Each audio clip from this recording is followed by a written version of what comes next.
Security to Gate 4B, passenger refusing to leave the first-class lane. That sentence turned the heads of half the terminal. Isaiah Benton stood in silence, boarding pass in hand. No raised voice, no sudden movement, no argument. But to the outside world, to the cameras now quietly recording, he looked like a man in trouble. The flight attendant, a woman with tight blonde curls and a forced smile, shifted her weight toward him and raised her voice again. "Sir, I've already told you, this lane is for Priority 1 and Elite Sky passengers only. Coach is boarding through Gate 4C. A few murmurs rose from the crowd. Another woman in yoga pants filming on her phone whispered to her stream, "He literally hasn't said a word. They're treating him like a threat." Isaiah didn't respond. He held out his phone calmly, showing the glowing QR code. Seat 1A, first class, confirmed, paid, 3 weeks ago. The flight attendant squinted, then scoffed. "We've seen these scams before. Please don't make a scene, sir." Hook set. "Tell us where you're watching from. This one's about to explode." "Name's Isaiah," he said finally. His voice was even, measured. "Isaiah Benton, Seat 1A, verified boarding pass, Elite Sky Platinum member." The attendant blinked, maybe recognizing the confidence in his tone, but not the name.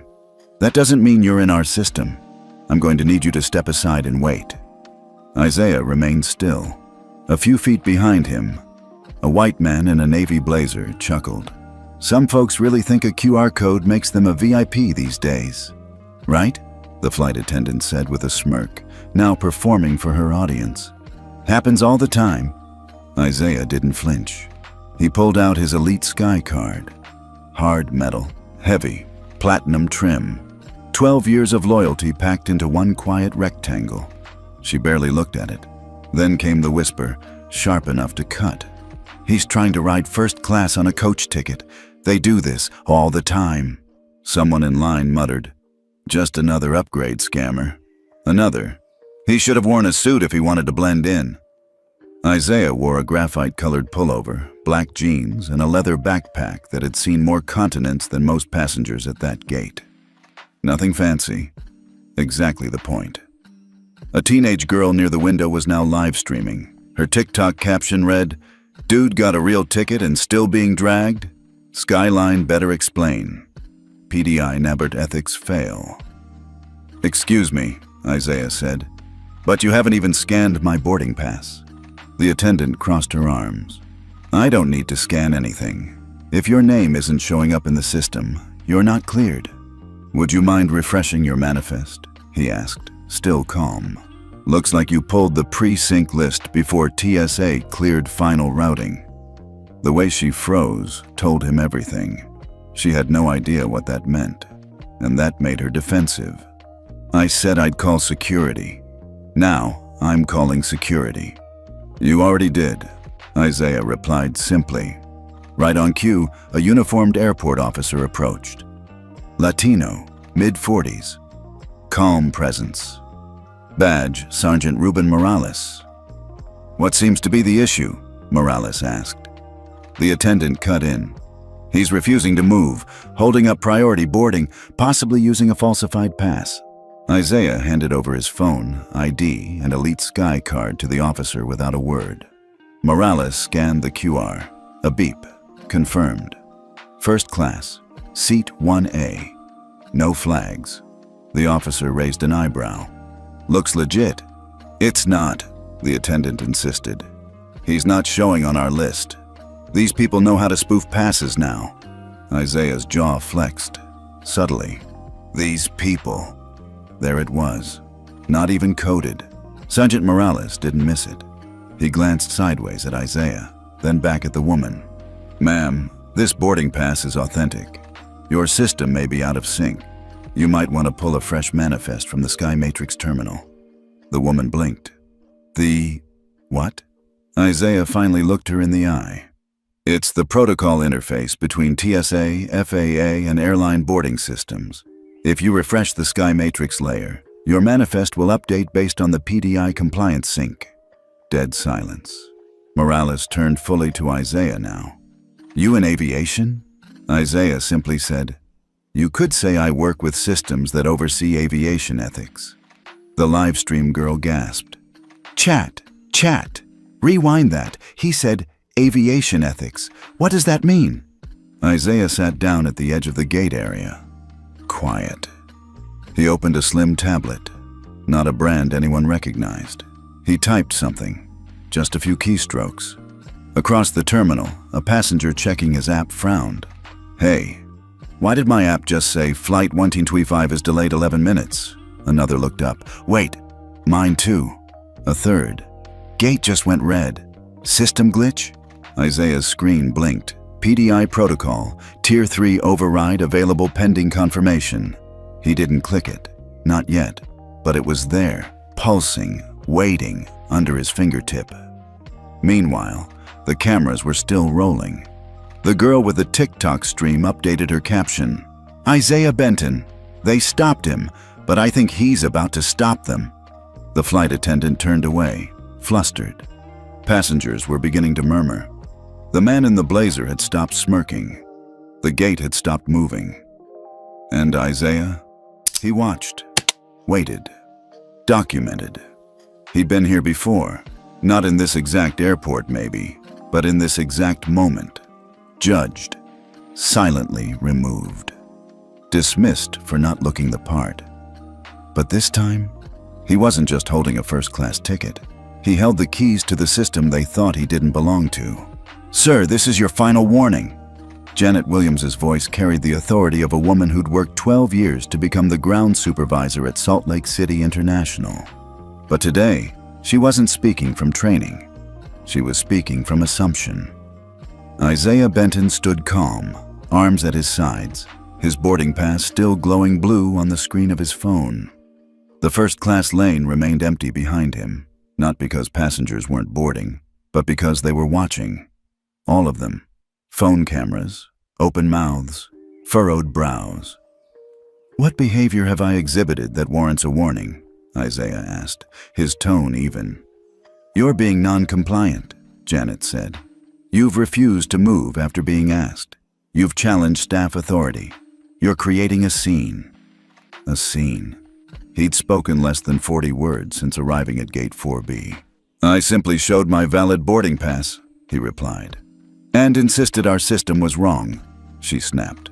That's arguing. Isaiah blinked. That's offering a correction. Janet stepped forward, clearly deciding she'd had enough. You can take your assigned coach seat, Mr. Benton, she said crisply. Or you can take the next flight. But you will not remain in this boarding zone any longer. A ripple passed through the watching crowd. From somewhere behind, a voice called out, But he's got a first-class pass. It was the woman from the earlier line. Seat 3B, yoga mat strapped to her carry-on, phone still recording. I saw it. He showed everything. Janet turned to her. Ma'am, please stay out of this. Ma'am, the woman replied. We're all in this now. Isaiah exhaled slowly. He wasn't surprised. This wasn't new.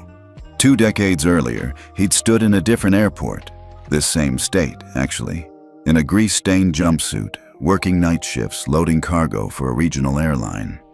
He remembered being told to use the service elevator, not the main one. Passengers might get uncomfortable. That was 21 years ago. He hadn't raised his voice then either. He hadn't said a word, but he had remembered, and he had built. Now, back in the present, Isaiah spoke once more. I'd like to speak to your district manager. Janet scoffed. You're speaking to the senior supervisor on duty. There is no higher authority here today. There always is, he said. You're free to file a complaint online after your flight, she said. Or from your hotel if you choose not to travel. From somewhere near the windows, someone whispered to their live stream. Bro, she's talking to him like he works for her. Isaiah looked at his phone. A text had just come in. Tier 3 override protocol standing by. PDI sync active. Ethics status. Skyline Airways equals borderline. He closed the message. Still waiting. Still documenting. Janet folded her arms. Mr. Benton, final decision. Coach seat or next flight? Isaiah didn't speak. He pulled out his phone and made a call. It lasted under 20 seconds. He didn't pace, didn't whisper.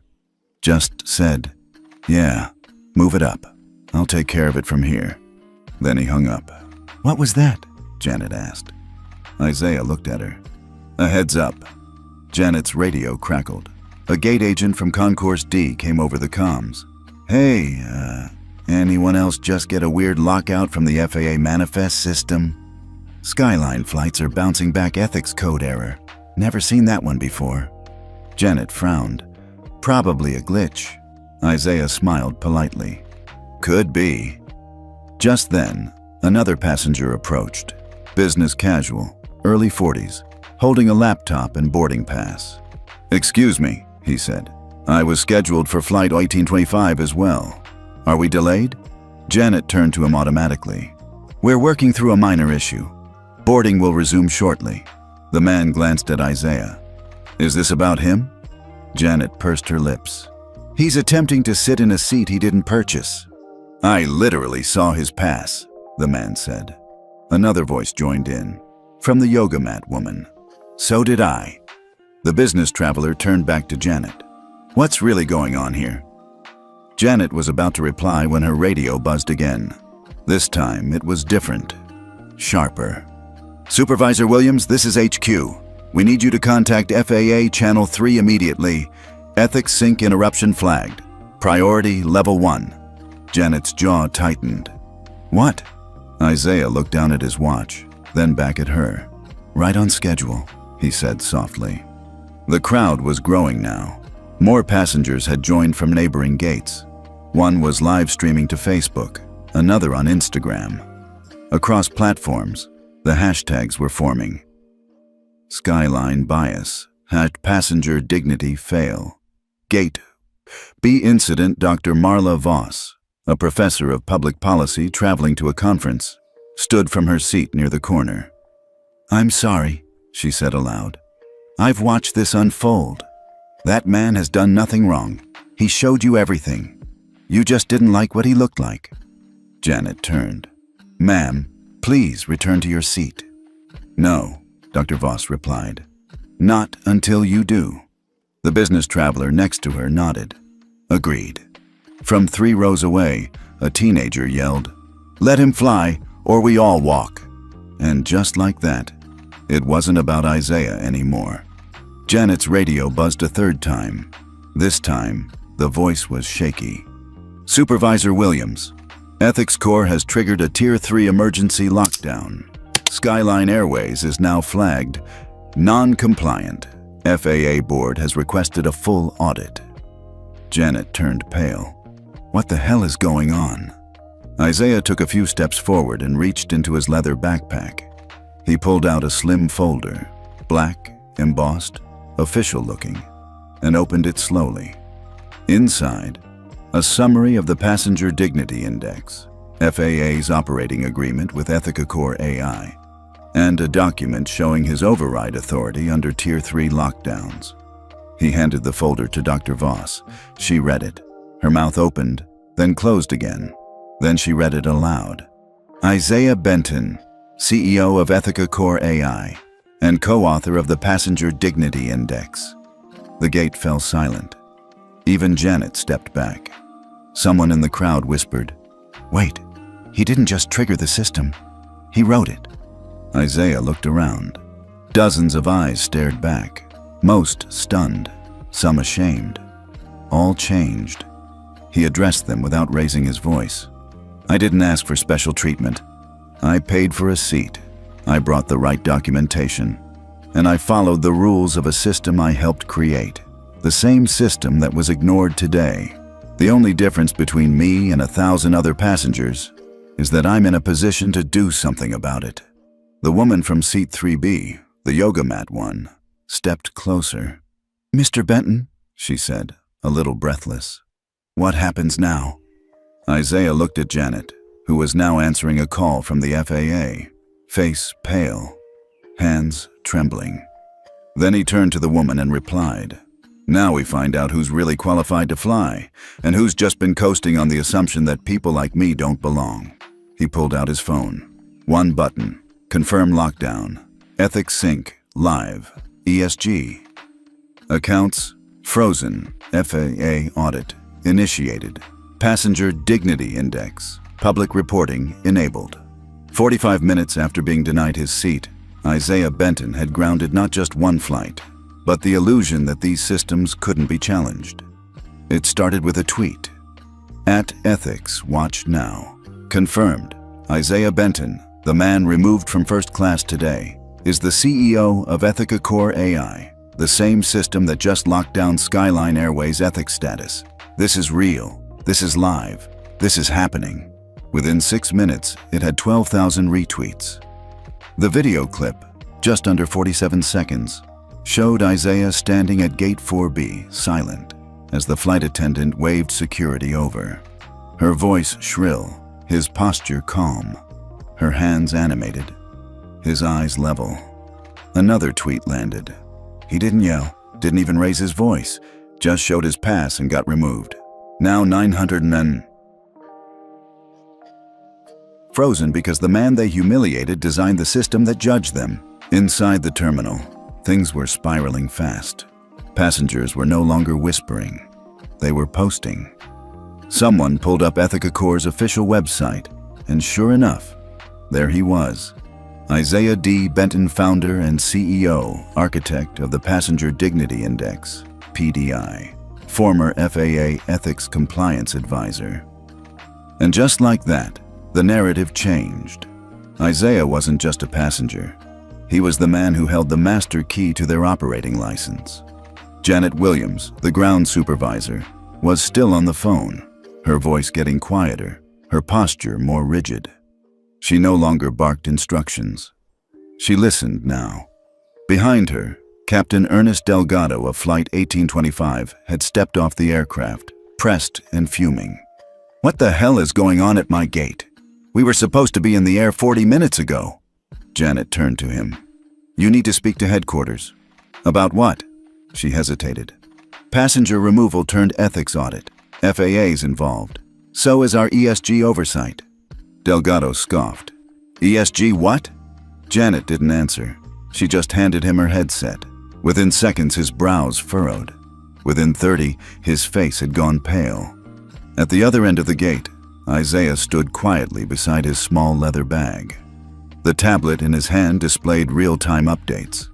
Skyline Airways ethics score. Downgraded to non-compliant FAA audit request. Live passenger dignity index exposure. Enabled 12 partner airports reviewing boarding access. 3 ESG fund alerts issued. 920 million frozen. The airline didn't just have a PR problem. It had a systems compliance crisis. "Mr. Benton," a soft voice said beside him. It was Dr. Voss, the policy professor from seat 3B. She looked stunned but steady. He glanced at her. "I just got off the phone with my colleague at Berkeley. He says you helped design the original PDI draft for the Department of Transportation, right?" Isaiah nodded once, among others. "I can't believe they treated you like that," she said. He gave a thin smile. "I can." That landed hard. Voss was quiet for a moment, then added, "But they don't get to walk away from this." "They won't," he said. Across the airport, word was spreading faster than a luggage belt in overdrive. A man in a business suit was typing rapidly on his LinkedIn post. "Just witnessed a black executive being removed from first class. Turns out he's the ethics architect behind the system Skyline uses. Company stock about to nosedive. Had dignity matters. Leadership lessons." By the time Isaiah's name began trending, several news outlets had picked it up.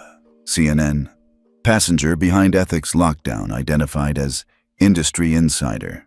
NBC, silent power move ground Skyline flights. Vice, the man who built the system, just used it against them. Inside Gate 4B, Isaiah's phone buzzed. Incoming call. Patricia Vance, CEO, Skyline Airways. He didn't take it. Not yet. Let her wait. Let the system feel the pause for once. Passengers were now approaching him, not out of curiosity, but with cautious admiration. "Sir," said one man, "whatever you're doing, keep doing it." A younger woman asked, "Is it true? You wrote the Passenger Dignity Index?" "I was part of the team," Isaiah replied. She shook her head in disbelief. "And they treated you like that?" He didn't answer, because he didn't need to. Back near the podium, Janet's headset crackled again. "Supervisor Williams, FAA is requesting your presence on a joint compliance call. Please confirm if Mr. Benton is still on site. Also, Ethics Corps requests public access to Gate 4B recordings." She looked up, scanning for Isaiah. He was right there, not moving, not angry, just waiting, like he had all day. Finally, Janet walked over to him. No more performance. No more sharp tone. "Mr. Benton," she began, "I didn't know who you were. If I had—" Isaiah raised a hand, not to silence her, but to stop the excuse before it formed. "That's the problem," he said. "You think respect is something to grant after someone proves their worth." She said nothing. He continued, "Passenger dignity shouldn't be a performance review. It should be the baseline." "I understand," she said weakly. "I hope you do." At that moment, his tablet buzzed again. PDI system message. FAA now recommending full publication of cabin-level ethics scores by quarter end. Skyline Airways must complete Phase 1 audit in 72 hours or face suspension of boarding credentials at 17 airports. Isaiah nodded to himself. Then, finally, he answered the call from Patricia Vance. Her voice came through tight, controlled, almost pleading.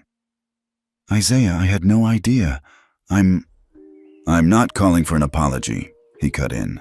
"Not for me." She hesitated, then asked, "What do you want?"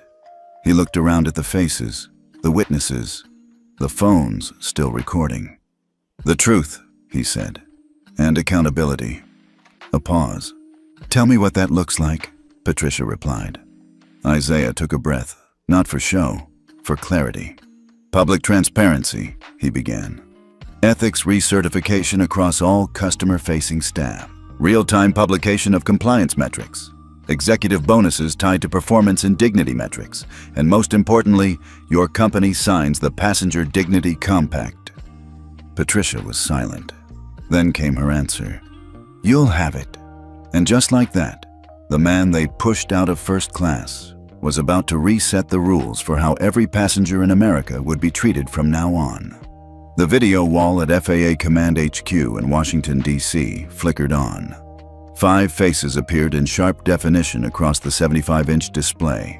Patricia Vance, CEO of Skyline Airways Marcus Irons, FAA Ethics Oversight Director Ava Sanderson, ESG Compliance Executive Dr. Marla Voss, Public Policy Advisor and Flight Witness Isaiah Benton, standing in Gate 4B with 60 passengers still surrounding him. And for the first time in 45 minutes, the world stopped watching a man get humiliated and started watching a system answer for it. "Mr. Benton," Patricia Vance began, her tone corporate but brittle. "Let me start by saying I'm deeply sorry." Isaiah raised one hand. "Ms. Vance, this isn't about apologies." Patricia nodded quickly. "Understood." Isaiah turned to look around the gate. Phones still recorded. Passengers still stared, not with pity, but with focus, respect. "This isn't about me anymore," he said. "This is about a pattern of systemic failure that today got exposed in real time." The silence on the call was heavy. Marcus Irons cleared his throat. "Mr. Benton, can you walk us through the triggering sequence?" Isaiah nodded. Skyline Airways was flagged 3 times in the last 6 months by the PDI for ethics violations tied to customer treatment, including racial profiling and arbitrary seat downgrades. He held up his tablet. "Today was the 4th strike. The Tier 3 lockdown was automatic. I just confirmed it." On screen, the FAA dashboard was split into 3 real-time feeds. Flight 11825, still grounded Skyline Airways ethics downgraded to non-compliant ESG capital exposure, 920 miles frozen. Ava Sanderson, representing the investment group, shook her head. We didn't even know a Tier 3 existed." "You weren't meant to," Isaiah said. "It's not for public drama. It's for systemic abuse." Patricia leaned forward. "Isaiah, Mr. Benton, what do you want from us right now?" He didn't answer immediately. He took a slow breath, then turned toward the phones, still recording him. "This conversation isn't private," he said. "And it shouldn't be. Every person watching has been part of this industry, as a passenger, an employee, or a victim." He faced the screen. "What I want is structural, not symbolic." "Let's start with 5 actions," Isaiah said. He raised one finger. "First, public transparency. Skyline Airways will immediately publish quarterly reports on passenger treatment incidents, including race, age, gender, and resolution outcomes." Patricia scribbled notes. No objection. Isaiah raised a second finger. "Second, executive accountability. 20% of all executive bonuses at Skyline will now be tied to improvements in the Passenger Dignity Index score." A visible pause from the board. "Third," Isaiah continued, "PDI compliance training for all staff, starting within 30 days. Failure to complete will affect operational license renewal." Fourth finger. "Creation of a $1 million industry-wide reform fund, co-funded by Skyline, dedicated to rebuilding trust between carriers and passengers, starting with anonymous reporting systems." And finally, fifth, Skyline Airways will sign the Passenger Dignity Compact, a binding agreement that enforces ethics-first decision-making at all customer-facing touchpoints, no exceptions. Patricia looked straight into the camera. "And if we don't?" Isaiah didn't flinch. "Then the lockdown stays." In Washington, FAA Director Marcus Irons leaned into his microphone. "For the record, Mr. Benton, this compact, has it been reviewed by federal agencies?" "It has," Isaiah replied. "PDI was designed with a provision for federal adoption. The FAA simply never activated it, until now." Irons looked at his colleagues, then nodded. "Then let this be the first signature." He turned to Patricia Vance.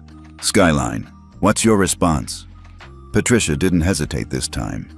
"We accept all 5 terms. We'll sign the compact." Isaiah raised his brows slightly. "Under one more condition." Everyone froze. He added, "The compact must apply to all U.S. carriers who wish to retain ESG-certified funding or FAA license renewals. No loopholes." Silence. Then Ava Sanderson, the ESG exec, spoke.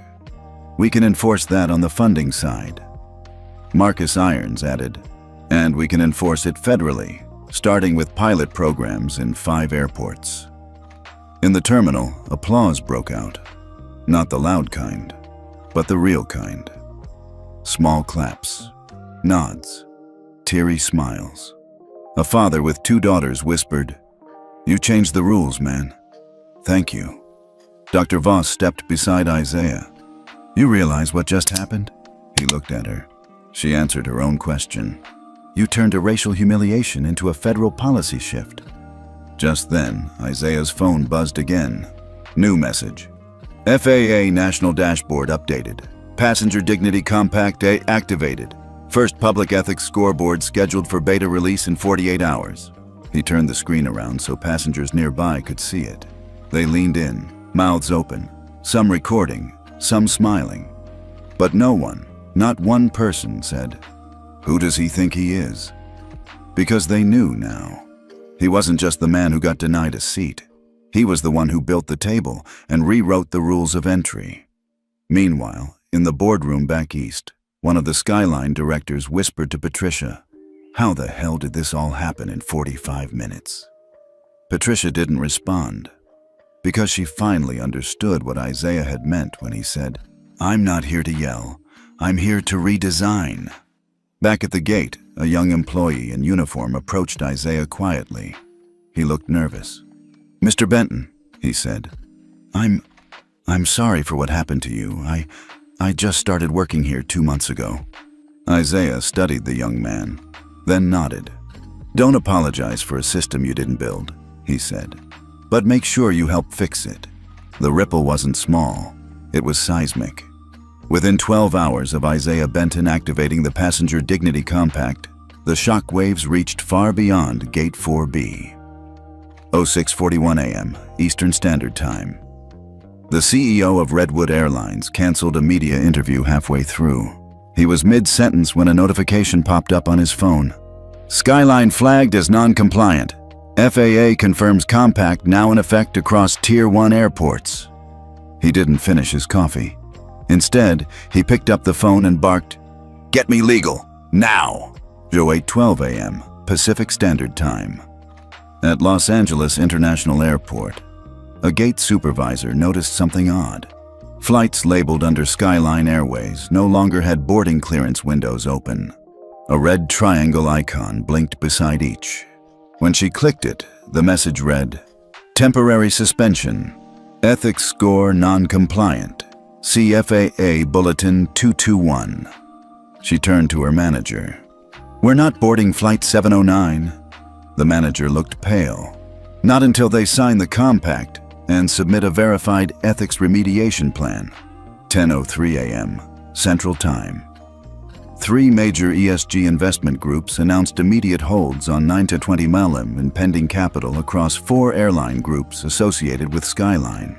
"We don't back operations that violate dignity," one of them stated in a press release.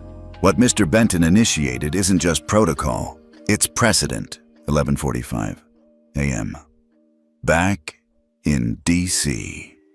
Inside the FAA's public hearing room, Isaiah stood flanked by 2 assistants and a towering digital display behind him. On it, the first live demo of the Passenger Ethics Scoreboard. Rows of airline names, columns of violations, resolutions, response time, training completion, public ratings. And for the first time, those numbers weren't hidden in internal databases. They were public, visible, unforgiving. The room was full of tension and cameras. Isaiah took a slow breath before speaking. "Yesterday, I was denied a seat because someone assumed I didn't belong. Today, we're making sure no one has to prove they do." He turned toward the scoreboard. "Passenger dignity is not a premium class perk. It's the floor, not the ceiling." A round of applause started. It wasn't loud, but it was solid. FAA officials, airport managers, even airline execs. Not because they liked it, but because they knew it was already too late to resist. Meanwhile, Patricia Vance, CEO of Skyline Airways, sat in a private conference room 2 blocks away. Her face was rigid, her team silent. A live feed showed CNN discussing Isaiah's FAA hearing. The ticker below read, "Passenger Ethics Accord takes hold. Airlines under pressure to comply." An assistant entered quickly. "Ma'am, JFK, Chicago O'Hare, and Atlanta just halted co-branding partnerships with us. Effective immediately." Patricia squeezed the bridge of her nose. "Send the memo. We're entering crisis protocol." Back at the FAA, a reporter stood up, holding her mic toward Isaiah. "Mr. Benton, do you think this shift will actually last?" Isaiah looked at her for a moment, then offered a calm nod. "It's not about lasting. It's about starting. And once truth starts moving, it doesn't wait for permission." The room went still. Behind the scenes, Isaiah's phone buzzed. A text from Marla Voss, the passenger-turned-ally. "2 airlines just messaged me asking for help with their compliance rollout. You've become the North Star." He replied simply, "Not me. The people who stayed silent watching injustice. They're the ones this is for." 4:15 p.m., Manhattan, New York. At an upscale law firm, Skyline's board held a closed-door meeting. The CFO ran the numbers. Based on ESG freezes, airport lockouts, and reputation metrics, we estimate a 1.3B exposure in the next 30 days. A board member slammed the table. "All from 1 denied seat?" the general counsel replied sharply. "Not 1 seat, 1 culture." That finally met its reckoning. Back at Isaiah's hotel room, he sat alone for the first time since the incident. He took off his shoes, stared at the ceiling, then at his phone. Thousands of unread messages, hundreds of speaking invitations. dozens of angry letters from airline execs. He opened one email marked urgent from the office of the president. It read, "We are requesting your presence to speak at the next congressional hearing on aviation ethics and civil rights. Your perspective is now foundational." He didn't smile. He didn't celebrate. He just whispered to the empty room, "Let them build systems they can no longer ignore." 7:00 p.m. National broadcast news anchors around the country delivered the top story. Black CEO Isaiah Benton denied first-class seat. 45 minutes later, the airline faced the biggest ethical audit in U.S. aviation history. 17 airports begin reviewing compliance partners. Passenger Dignity Compact now a mandatory standard across 63 terminals. Passengers speak out. "We've waited years for someone like him." Across the country, passengers on planes, black, white, Asian, Latino, disabled, elderly, veterans, teens, began filming their flights. Not in protest, but in documentation. "We now have a scoreboard," one woman posted. "So every action counts, and every silence does too." Meanwhile, on the rooftop of a quiet building in D.C., Isaiah finally stepped outside. No cameras, no press, no suits, just him and the wind. He looked up at the blinking lights of planes overhead, and for the first time in years, he wasn't analyzing the routes. He was watching the sky carry people with a system finally forced to see them, and behind every soft roar of the engines. He could hear it clearly now. The industry had felt it shake, and it would never fly the same again. The sun hadn't fully risen when Skyline Airways' executive team gathered again. This time, not in the sleek glass conference room overlooking the city, but in a sterile basement-level crisis center. No one asked for coffee. No one made jokes. On one wall, a red flashing dashboard showed 21 airports in blinking suspension. Seattle, Charlotte, Boston, Toronto. Every 5 minutes, a new one joined. "We're bleeding," Derek Wall, COO, muttered under his breath. "Gate access is collapsing faster than our PR team can type." Gretchen Paulson, CFO, was already holding up her tablet. "ESG funding is frozen in 4 accounts. Vancouver and JFK just suspended brand access. We're looking at a projected $920 million disruption." Everyone turned to Patricia Vance, the CEO. She was calm on the outside, but the pen she held was trembling between her fingers. "This isn't about a seat anymore," she said flatly. "It's about a system that just turned against us, and we helped build it." At Jet Atlas headquarters, a similar emergency meeting was in full swing. "Cancel all algorithm-based upgrades," a VP snapped. "No more AI picks for preferred passengers. We are not becoming a Twitter hashtag because a black family gets bumped." At Northwave, their CEO issued a new directive. Every customer complaint tagged as racial, gender-based, or disability-related now bypassed middle management. Straight to her desk, no filter. Everyone was scared, not of Isaiah Benton, but of what he had just made visible. Even outside the US, pressure mounted. At Sky Britain's London office, executives pored over flight reports and compliance risk. One board member stared at the screen in disbelief. "If FAA adopts the PDI as a precondition for code share, we're exposed, deeply exposed." No one responded, but their silence said everything. In Tokyo, an aviation analyst simply muttered, "3 years ago, we laughed when Benton pitched that index at the ethics summit." A colleague added softly, "We're not laughing now." Back in Washington, FAA's Office of Civil Aviation Ethics summoned the top executives from over a dozen carriers. ESG investors, union reps, even congressional liaisons joined. The FAA didn't invite Benton. He declined anyway.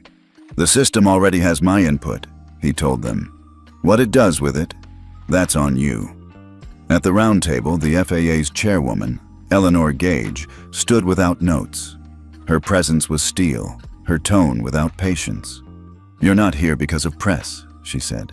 "You're here because your aircraft no longer meet the ethical conditions for flight." Behind her, a massive digital display flickered to life. It was the Passenger Dignity Index, a full industry scoreboard, live, color-coded, sortable by violations, audit status, and public sentiment. You accepted ESG funding, Gage continued. You signed compliance clauses. Now the clauses have teeth.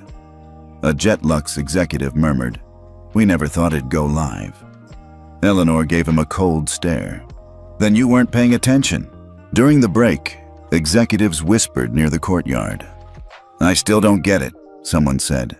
"Benton didn't go on TV. He didn't sue. He didn't protest." "He didn't have to," another replied. "He built the trap 10 years ago. We just walked into it." Back at Skyline, Patricia reviewed the first wave of internal audits. The numbers were unforgiving. In just 90 days, 42 flagged complaints. 16 were downgraded without review. 13 involved non-white passengers, every one of them now surfaced by Benton's system. Her assistant approached cautiously. "The unions are nervous. They're asking if this means terminations." Patricia didn't look up.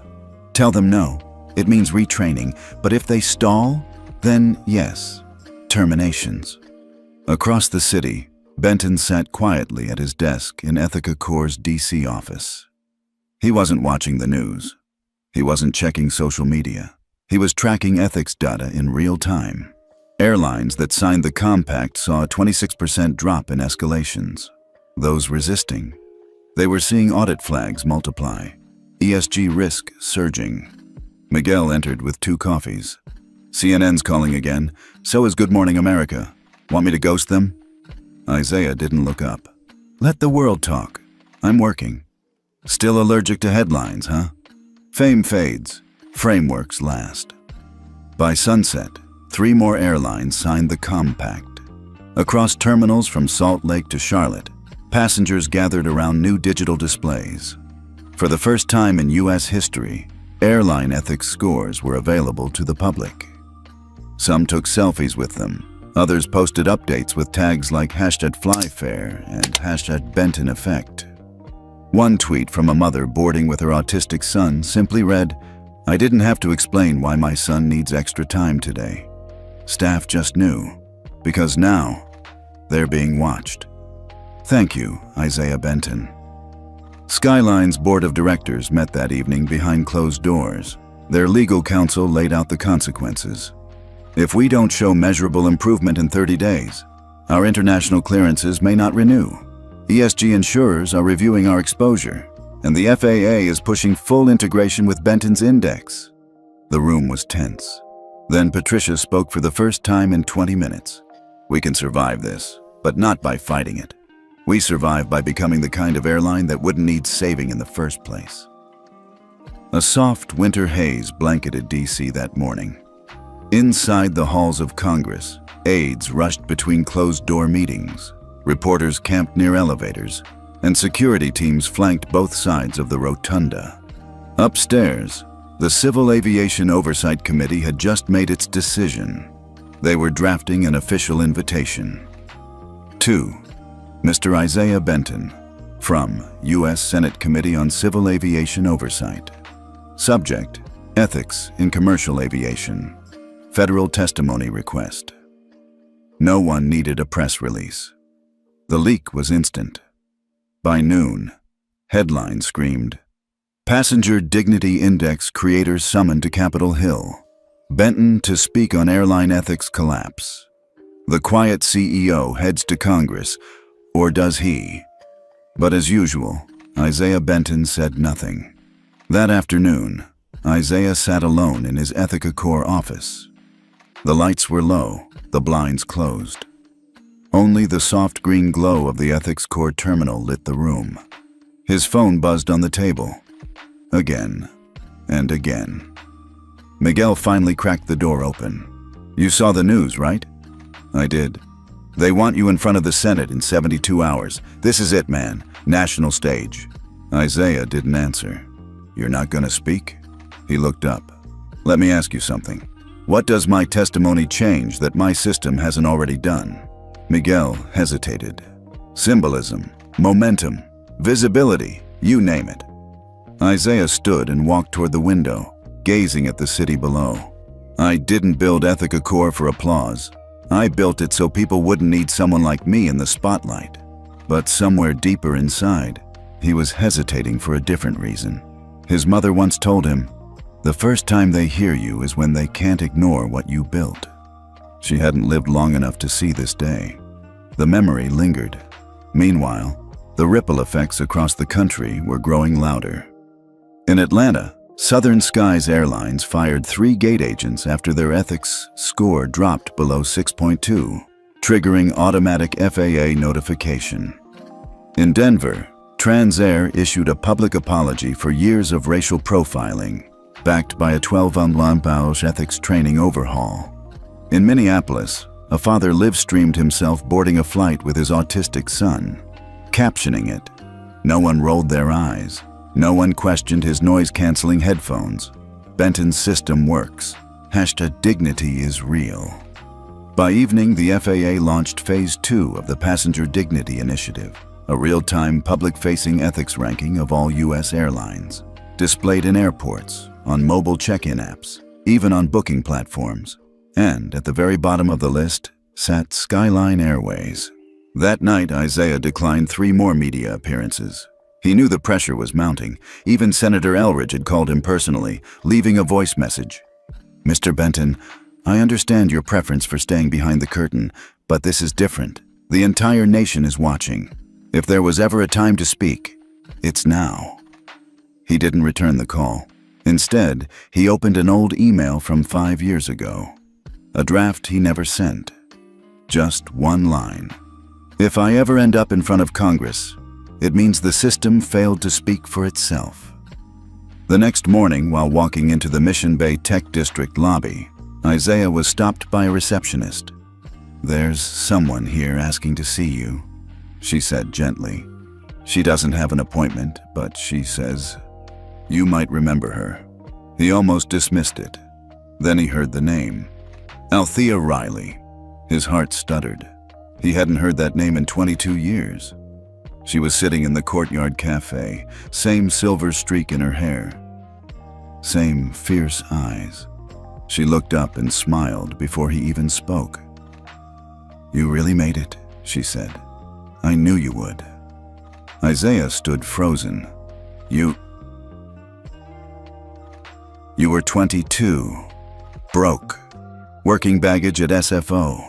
You stayed after your shift to help me find my mother's lost wheelchair. Everyone else walked away, but you stayed. He slowly sat across from her. "That was nothing." She shook her head. "It was everything. You didn't see what happened after, the way they treated my mom when she was off that plane. I vowed I'd fight for better treatment ever since." He leaned forward, his voice lower. "Why are you here?" "I saw the news. I knew you'd refuse." He looked away. "You built a system. Good. But they still need a face, a voice, one that tells them why this matters not on paper, but in real life." She placed a single photo on the table.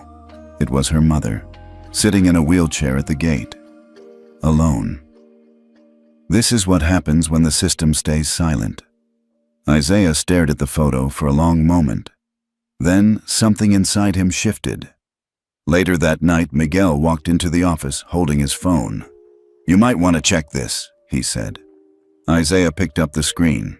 It was a tweet from the Senate Aviation Committee. Confirmed. Isaiah Benton will testify at Friday's National Ethics Hearing. Topic: Passenger Dignity, Civil Rights, and the Future of Aviation. Miguel blinked. "So, you're going?" Isaiah smiled for the first time in days. "No, we're going." In the days that followed, media began preparing full profiles. The quiet architect, the man behind the index, from baggage boy to Congress. People across the country, many of them Black, Latino, disabled, or just tired of being disrespected, shared their own stories under the hashtag "Dignity was missing." By the time Friday arrived, the line to attend the public hearing wrapped around the Capitol. And inside the marble halls of power, a man who'd spent most of his life avoiding cameras finally stepped into the light, not to be seen, but to make sure others finally were. The rotunda outside room 245 of the Senate building was unusually quiet, not silent, but heavy. Cameras stood still. Reporters whispered instead of shouted. Even the interns seemed unsure whether to take notes or just listen. Inside, rows of polished oak seats were filled to capacity. Airline executives, FAA regulators, ESG compliance officers, disability rights advocates, passengers who had once been nothing but boarding pass numbers. In the center, a long mahogany table with a single seat. Isaiah Benton sat down without papers. No laptop, no binder, just him. Senator Elridge opened the hearing. This session of the U.S. Senate Civil Aviation Oversight Committee will now come to order. Today's hearing addresses systemic ethical failures in commercial aviation and the federal accountability framework tied to those failures. He nodded toward Isaiah. Mr. Benton, we thank you for joining us. You may begin. Isaiah looked straight ahead. No notes, no rehearsed speech. His voice was even. My name is Isaiah Benton. I'm the founder of Ethica Corps. I created the Passenger Dignity Index, not to punish airlines, but to reflect back what passengers were already living. He paused. I came here today not because the system asked, but because the silence was beginning to sound like permission. A hush fell over the chamber. Then he continued. For over a decade, commercial airlines have enjoyed massive federal subsidies. With that support came expectations, non-discrimination, dignity, and ethical handling of all passengers. These weren't just best practices. They were written into every federal agreement. But here's the problem. None of those ethical clauses had teeth. He glanced at the senators. No audit triggers, no performance thresholds, no public accountability. So I built one. He tapped the black wristband on his arm. This device monitors live, anonymized data across 47 U.S. airports.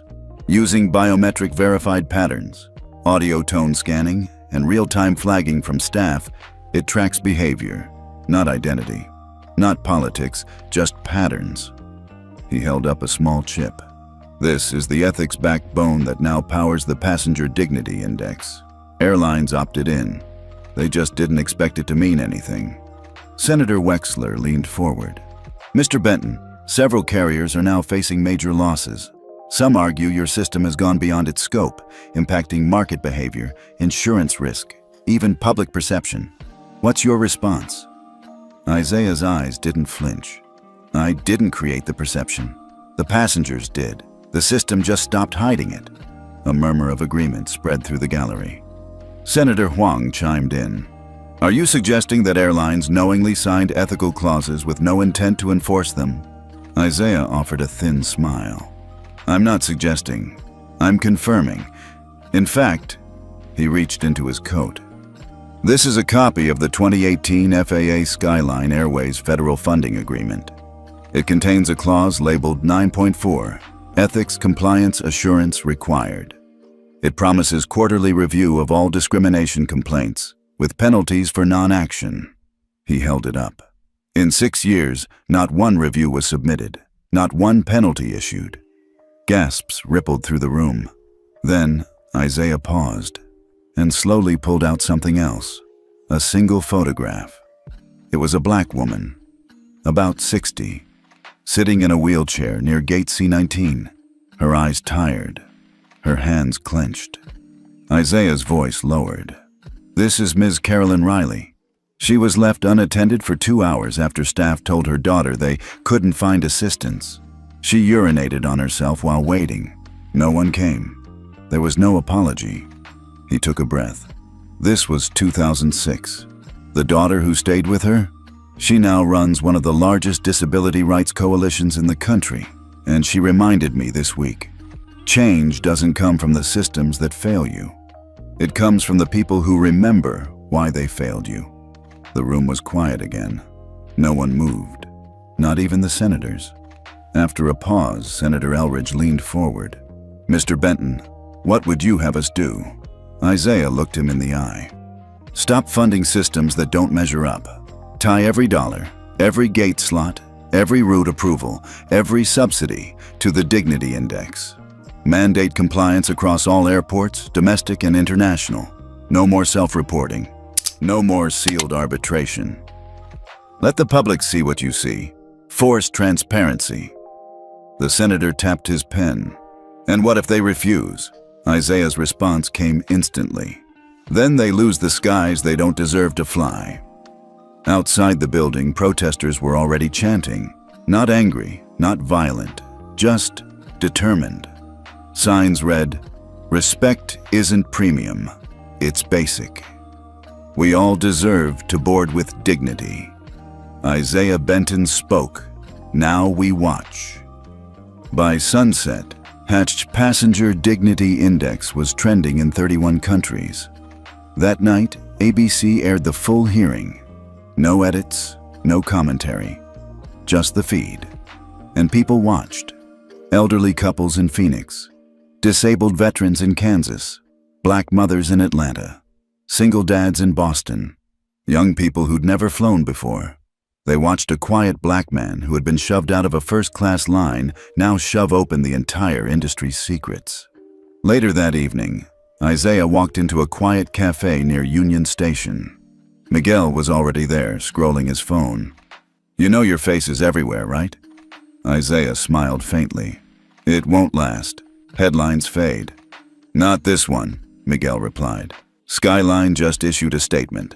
They're adopting full integration with the PDI and replacing their CEO." Isaiah's eyebrow lifted. "Effective immediately," Miguel added. "And they've requested a private meeting with you." Isaiah didn't react, just stirred his tea. "Let them come," he said softly. "This time, I don't need a seat. I already built the table." 3 days after the Senate hearing, Isaiah stood in the upper conference suite of the Skyline Airways corporate tower in Chicago. The room was made of glass and quiet tension. 4 men and 2 women in tailored suits sat around a horseshoe-shaped table, all senior members of the board. At the far end was an empty chair where the CEO used to sit. The new interim chairwoman, Darla Kincaid, cleared her throat. "Mr. Benton, thank you for coming. I know you prefer to operate from the background, but as you saw, our system is broken." Isaiah folded his hands calmly in front of him. It wasn't broken. It was built without breaks. There were no smiles, only long exhales.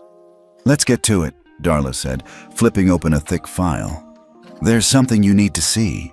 She slid a document across the table. It was marked, "Internal.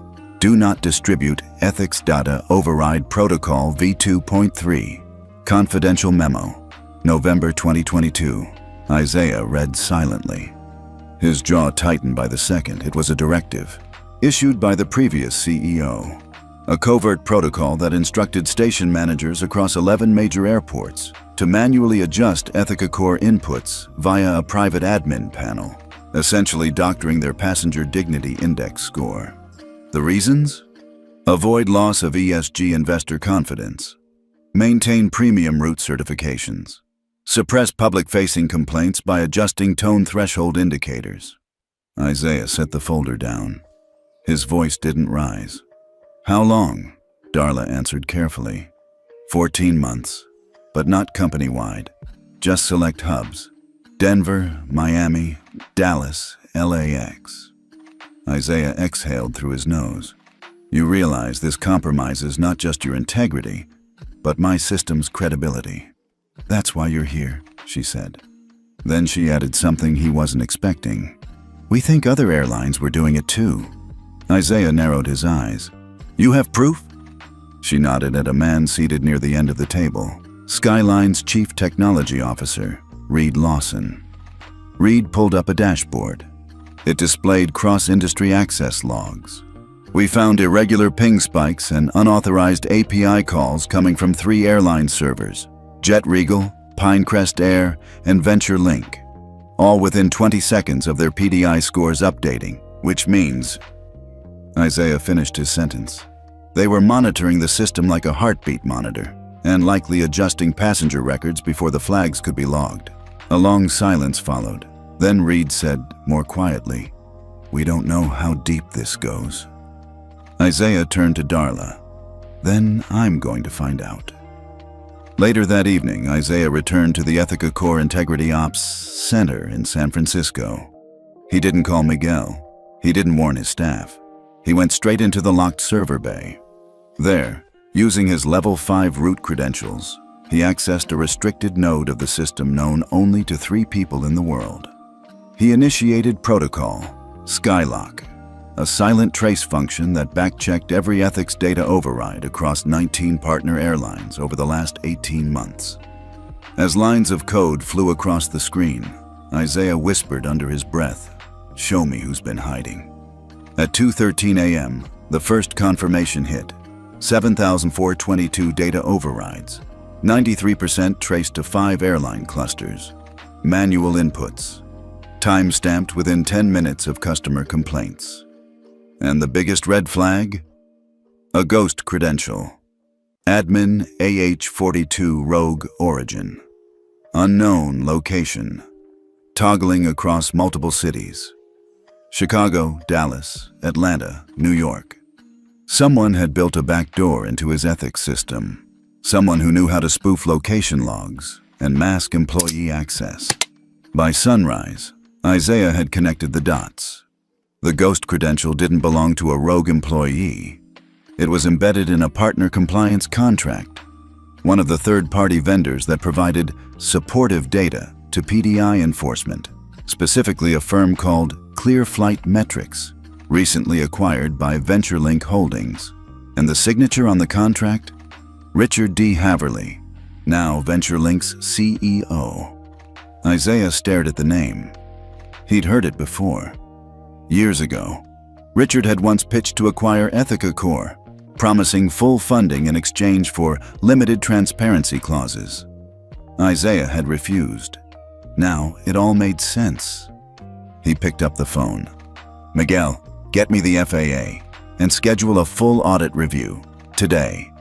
At noon, Isaiah walked into the FAA's Ethics and Standards Division office with a full dossier: charts, logs, access spikes, credential breaches, tampering timelines. He didn't waste time. There's been coordinated ethics manipulation by at least 3 federal airline partners, backdoors built into compliance dashboards, scores falsified before hitting public view. The director's jaw tightened. "You're sure?" Isaiah nodded. "You have less than 72 hours before this breaks publicly. What do you need from us?" Isaiah looked him dead in the eye. "Full enforcement of the Passenger Dignity Accord, including retroactive penalties for ethical score tampering, temporary flight route suspensions, and mandatory compliance recertification for all implicated carriers." That same evening, the FAA released a terse public statement. "We are currently investigating serious breaches in ethics compliance protocols related to the Passenger Dignity Index. Effective immediately, all involved parties are being placed under review." By midnight, news broke. Jet Regal lost its GS-12 government transport contract. Pinecrest Air was suspended from 3 international gateways. VentureLink's ESG rating dropped to unverified, triggering 520 million in funding freezes. Meanwhile, Isaiah remained quiet. He didn't do press, didn't tweet. He just kept working, because behind the scenes, the most important thing was still in motion. Skygate Audit System V1.0, a new AI-integrated dashboard that would permanently detect and block manipulation of ethical scores, lock vendor access, and require biometric chain of command for all overrides. It would roll out in 90 days, and once it did, there would be no more hiding. 2 weeks later, Isaiah received a letter. Official, cream-colored, gold seal. From Office of the Secretary of Transportation. Subject: Presidential Recognition Ceremony. National Aviation Ethics Reform. Isaiah smiled. For the first time in weeks, he actually let himself breathe. Not because he was finished, but because they had finally stopped pretending he didn't exist. The atrium of the Eisenhower Executive Building gleamed in polished marble and sunlight. Banners fluttered above the stage. National Aviation Ethics Reform Ceremony. Honoring Isaiah Benton. Isaiah stood behind the curtain, wearing a charcoal gray suit, his tie a subtle blue. It was the same tie he wore 20 years ago at his mother's funeral, the one she'd given him during his time as a baggage handler. The voice over the speaker echoed, "Please welcome our guest of honor, the founder of Ethica Corps, architect of the Passenger Dignity Index, Mr. Isaiah Benton." Applause rose like thunder. Everyone stood. Cabinet officials, airline executives, journalists, pilots, flight attendants, disability advocates, veterans, survivors, people who knew what it meant to board last, people who remembered being ignored. Isaiah took the podium. He didn't read a speech. He didn't need to. He began slowly, with quiet calm. "I didn't set out to become a CEO or an activist. I started as a young man trying to move bags fast enough to make rent." Laughter rippled gently. "But I remember watching a mother cry because her son in a wheelchair missed a flight. I remember the businessman who stepped in front of me and the gate agent who looked through me. I remember a woman being escorted off a plane, not because she was wrong, but because she looked like someone they expected to be." He paused. "What happened to me on that flight last month? It wasn't the first time. It was just the first time," I answered. A beat of silence followed. Then Isaiah looked out over the crowd. "Today, I'm not here just to be recognized. I'm here to make sure no one else waits 20 years for dignity." He turned and gestured to a large screen. It lit up with a bold emblem, the Blue Ledge Charter. National Aviation Ethics and Transparency Framework gasps moved through the room. The name had been whispered in insider circles for months. A rumored federal-level charter Isaiah had been developing. Now, it was real. "The Blue Ledge Charter," Isaiah said, "is not a proposal. It's a protocol." He clicked to the first page. Mandatory ethics performance scoring across all U.S. airports, biometric override authorization for all crew passenger incidents. Automatic public audit reports released quarterly ESG funding contingent on real-time compliance passenger dignity score posted with each boarding pass. The last line stunned even the airline CEOs in the room. Senator Elridge leaned forward from the front row. "Wait, you want to show each passenger their airline's current dignity score?" Isaiah nodded. "If you can show me the aircraft model and my carbon offset, you can show me whether your crew respects people like me." A moment passed. Then came something no one expected. Isaiah pulled a slim black tablet from the podium. "This device," he said, "is now activated with federal API access. It will monitor live passenger ethics scores. Any airline below threshold for 60 days triggers automatic suspension from government contract eligibility." He turned to the FAA director, who was seated to his right. "You agreed to this." The director stood, adjusted his glasses, and said simply, "We did." In the back of the room, one man quietly slipped out. Richard Haverly, CEO of VentureLink. His company's ESG funds had just frozen hours ago when the Blue Ledge API went live. The system Isaiah had spent years building, it now owned the airspace beneath every lie they'd told. After the speech, journalists surrounded Isaiah. One shouted, "Mr. Benton, do you see yourself entering politics next?" He smiled softly. "No, I built a system so I wouldn't have to." That night, across 51 airports, digital displays quietly changed. In place of ads or upgrades, a new line appeared on every boarding screen. Passenger Dignity Index, live status, click to view. By morning, 2.3 million passengers had tapped in, and for the first time in U.S. aviation history, passengers could see what power had always tried to hide. Not just prices, not just planes, but how they were treated. Isaiah hadn't stepped foot inside LaSalle Terminal's service corridor in over 15 years. The polished chrome was still there. So was the faint hum of conveyor belts beneath the floor. But something about it all felt smaller now. He wasn't here on business. He wasn't here for media. He was here because someone had requested a meeting. Someone he hadn't heard from in over a decade. Isaiah turned the corner toward the maintenance lounge. And there he was. Frank Willoughby, once Isaiah's supervisor, now the regional VP of operations for Vanguard Air. But more than that, the same man who once told him, "You're not cut out for first class, Benton. Stick to freight." Frank stood slowly as Isaiah approached. His hair was thinner now, but the presence, the former arrogance, had dimmed into something closer to desperation. "Isaiah," he said, "I appreciate you coming." Isaiah didn't smile. "You asked for 5 minutes. I need less than that." Frank motioned toward a seat. Isaiah stayed standing. Frank cleared his throat. "I'm here because Vanguard's ESG rating just dropped to provisional. Our compliance contract with Ethica Corps is suspended. We're at risk of losing our London and Dubai routes. I think you know that." Isaiah waited. "Look, I know we had history, and maybe I was harsh back then, but I didn't mean—" Isaiah raised a hand. "Stop. You said what you meant. I remember every word." Frank looked down. For a moment, the air felt like it had 20 years of weight in it. "People change, Isaiah. Do they? Or do they just panic when the system finally sees them?" Silence. Then Isaiah stepped forward. "I used to hope people like you would apologize. But now, I don't need that. I don't need closure." He looked Frank in the eye. "I need accountability." Frank swallowed hard. "What does that mean for us?" Isaiah reached into his coat and pulled out a folder. He placed it on the table. "The Blue Ledge Reinstatement Protocol."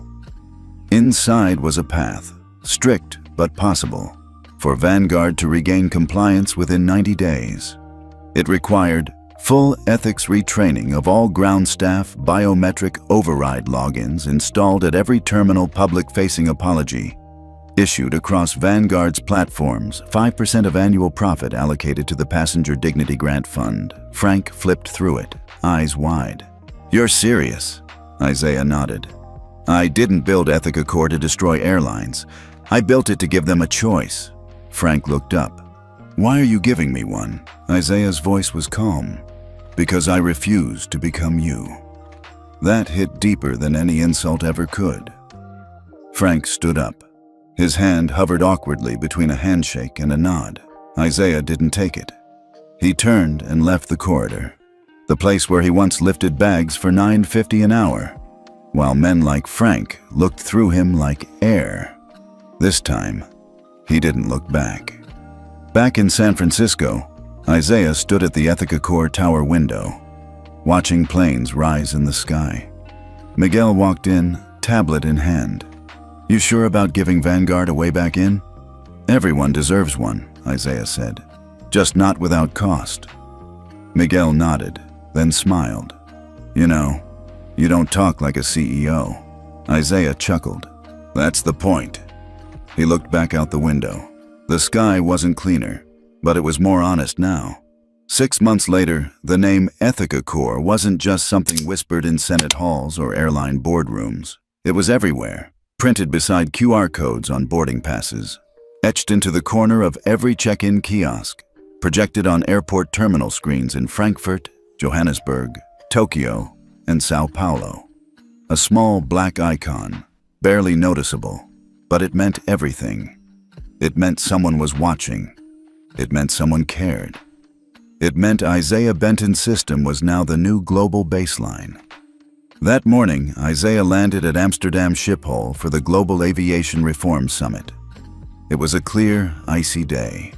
The kind of day where the wind made even the glass walls hum. His assistant greeted him by the gate. "The plenary panel starts in 2 hours, but they'd like you to do a walkthrough first. Terminal 4, a few new systems went live today." Isaiah nodded, buttoning his coat. "Let's go." They reached the new international terminal. It was sleek, modern, but what caught Isaiah's eye wasn't the architecture. It was the signage. Not just flight info or gate changes, but something different. A wide digital screen in soft blue font. "Welcome to a Dignity-certified terminal. You are seen. You are heard. You are safe." He didn't smile, but something inside him let go of tension that had been there for years. They kept walking. That's when he saw her. A little black girl, maybe 7 years old, clutched her boarding pass with both hands. Her braids bounced as she looked nervously up at the boarding agent. Her mother stood beside her, trying not to seem worried. The girl's name was clearly printed in bold, Nia Harrison. The agent, a young Dutch man, bent slightly to the girl's level. "Miss Nia, would you like to board first?" The girl blinked. "Me?" "Yes. Your name's on the passenger dignity priority list today. You helped your class write a letter to Parliament about accessible boarding. We read it." He scanned her pass. A green check mark blinked. She looked up at her mom, stunned. Her mom nodded, eyes shimmering. "Go ahead, baby." Isaiah stepped aside as the girl passed him. She didn't recognize him. She didn't need to. Isaiah stepped aside as the girl passed him. She didn't recognize him. She didn't need to. She was already walking into a world he'd helped build, where dignity didn't have to be earned, just honored. Miguel, now walking beside him again, leaned in. "You okay?" Isaiah nodded. "Yeah, that's what it was all for." He exhaled slowly. "That's the last boarding pass I needed to see." Later that afternoon, on the main stage of the summit, global leaders gathered for a final signing ceremony. The new charter was unveiled. The Universal Passenger Dignity Accord, adopted by 31 countries, enforced at 147 international airports. Ethics-linked funding tied to 4.7 billion in annual transportation grants. A reporter asked Isaiah to say a few words. He stood up, walked to the podium, and said simply, "What we built wasn't just software. It wasn't a policy. It was proof. Proof that when passengers are seen, systems change." He paused. "And today, the world just changed with them. Now it's your turn. Have you ever been judged before someone even knew your name? Have you ever seen dignity withheld, then restored? Tell us your story in the comments. Whether it was on a flight, at a hotel, or just walking into a room, your voice matters. And, as always, tell us where you're watching from. This story traveled across 31 countries. Maybe you're from one of them. If this story moved you, hit like, share it with someone who needs to see it, and subscribe for more real power in silence.